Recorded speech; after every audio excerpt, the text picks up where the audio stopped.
জুলাই গণঅভ্যুত্থানের ইতিহাসে রাজশাহীর এক উজ্জ্বল নক্ষত্র শহীদ আলী রায়হান।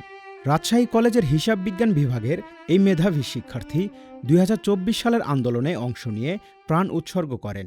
২ বছর পর ২০২৬ সালে তার পরিবারের বর্তমান অবস্থা জানতে আমরা গিয়েছিলাম তার বাড়িতে। সন্তানের স্মৃতি আজও প্রতিটি মুহূর্তে তাড়া করে বেড়ায় পরিবারকে।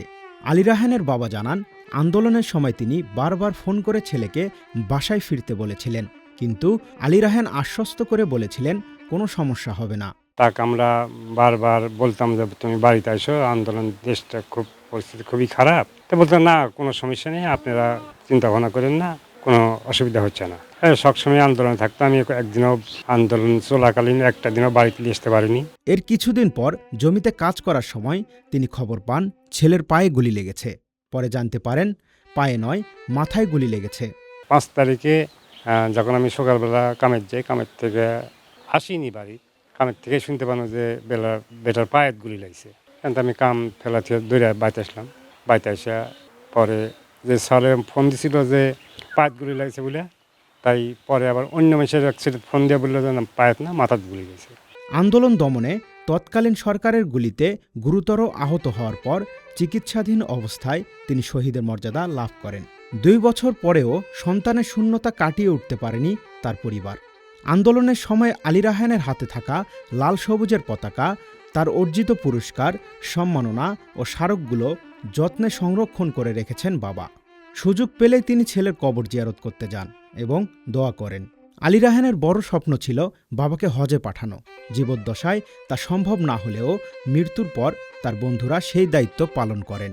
এতে সন্তানের স্বপ্ন পূরণ হলেও তাকে হারানোর শূন্যতা পূরণ হয়নি বলে জানায় পরিবার। ছেলের আশা ছিল আমি হজ করতে যাবো। আসলেই মাঝে মধ্যে বলতো, আমার একটা গরু ছিল, 1 লাখ টাকা বিক্রি হতো, তাই আপনি 1 লাখ টাকা দেন আর বাদ বাকিগুলো আমি সংগ্রহ করে দেবো, একথা বলতো বারবার। তারপরে আর বন্ধু বান্ধব বলতো যে আল্লাহ যদি বাঁচা রাখে আমি বাপে হজ করাবো। এটা তাই ছেলেরাই, বন্ধুরাই সব মিলে পাঠাইছে আর কি। আন্দোলনের সময় আলী রায়হানের সঙ্গে থাকা বর্তমান বাংলাদেশ ইসলামী ছাত্র শিবিরের রাজশাহী মহানগরীর সাহিত্য সম্পাদক নাজির আহমেদ সুপ্ত এবং বাংলাদেশ জামায়াতে ইসলামীর রাজশাহী মহানগরীর সাংগঠনিক সম্পাদক জসিম উদ্দিন সরকার স্মৃতিচারণ করে জানান, সেদিন ফজরের নামাজের পর আলী রায়হান মুনাজাতে বলেছিলেন, আল্লাহ যেন আমাকে শহীদ হিসাবে কবুল করে নেন। কোনো না কোনোভাবে হয়তো বা জানতে পারছে যে উনি শহীদ হয়ে যেতেছে। উনি সালাত শেষ করে দোয়া করতেছে। উনি দোয়াতে বলতেছে, আল্লাহ তুমি আমাদের সবাইকে শহীদ হিসেবে কবুল করো।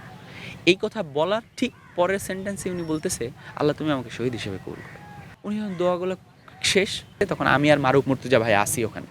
তো আমার হাতটা এবং মারুফ মুর্তজার ভাইয়ের হাতটাই ভাবে ধরছে, ধরে বলতেছে, সুপ্ত, আন্দোলন সংগ্রাম হচ্ছে, ফিরে আসবো কি না, ফিরে আসতে পারি কি না, কি হয় জানি না, জীবনে যে কয়দিন চলাফেরা করছি যদি কোনো ভুল ভ্রান্তি হয়ে থাকে আল্লাহর রাস্তে মাফ করে দিও। আন্দোলনের মধ্যে একজনকে রক্তাক্ত অবস্থায় পড়ে থাকতে দেখলেও প্রথমে তারা তাকে চিনতে পারেননি।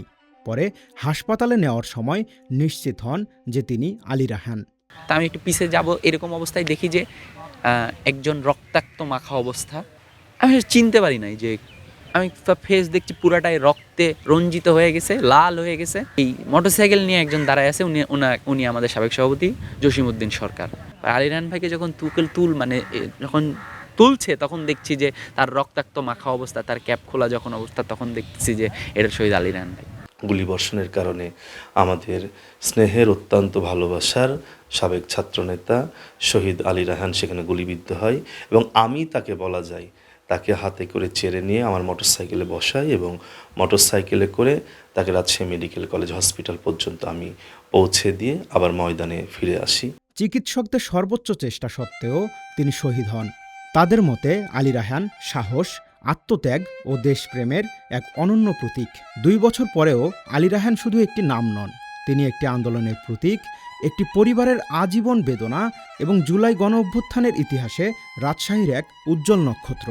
তার আত্মত্যাগের স্মৃতি আজও পরিবার, বন্ধু, সহযোদ্ধা ও দেশের মানুষের হৃদয়ে বেঁচে আছে।